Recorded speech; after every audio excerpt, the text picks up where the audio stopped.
Hello, welcome to a new episode of On Writings.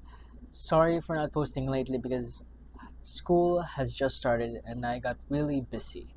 But while I was in school, I wrote this episode just for you guys. With many things happening in our lives, we get burned out, stressed, anxious, and overwhelmed. You sit down with all these feelings and unsaid thoughts, all clumped up. But did anyone ever ask you, are you okay? Everyone, I welcome you to Metaethics. Well, what is metaethics? It is a branch of philosophy that investigates the nature, meaning, and foundations of morality, rather than focusing on what actions are right or wrong, which is normative ethics, or specific ethical dilemmas, which is applied ethics. It asks questions like, what is good? Do moral truths exist objectively? And what is the meaning of moral words like good or ought? Now, empathy, in a sense that we should be cautious and sensitive of our actions towards being in accordance, of making other people feel as if they are ends in themselves. Empathy is not only about feeling what others feel, but also about being conscious of how our actions impact them. Morality begins with recognizing the humanity of others. Today, with all of those negative emotions clumped up, people tend to affect others. They are often harsh with words. They lack sense, they lack rationality, they lack they lack sensibility, of course.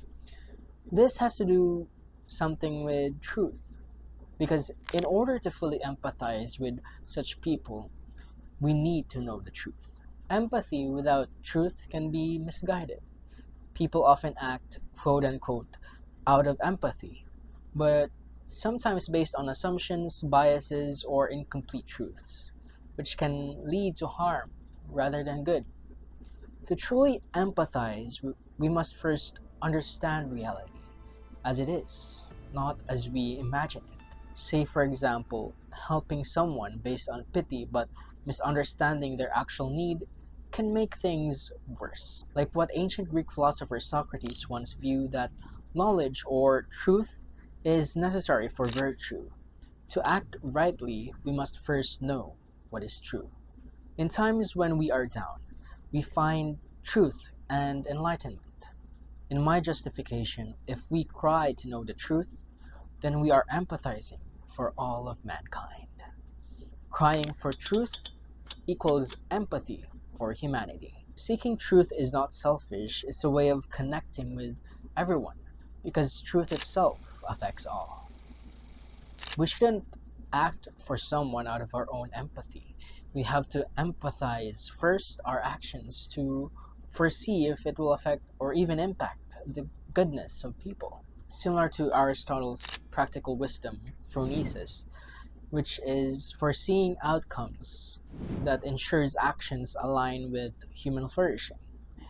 It also reflects a Kantian respect for others, the treating people as ends part.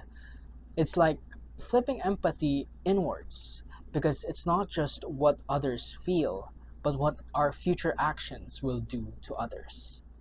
True empathy is not impulsive. It is grounded in truth and self-reflection, ensuring our actions contribute to goodness rather than harm. Well, I guess that's it for today's On Writings. I'm Ernests Gerard, and I'll see you in the next one.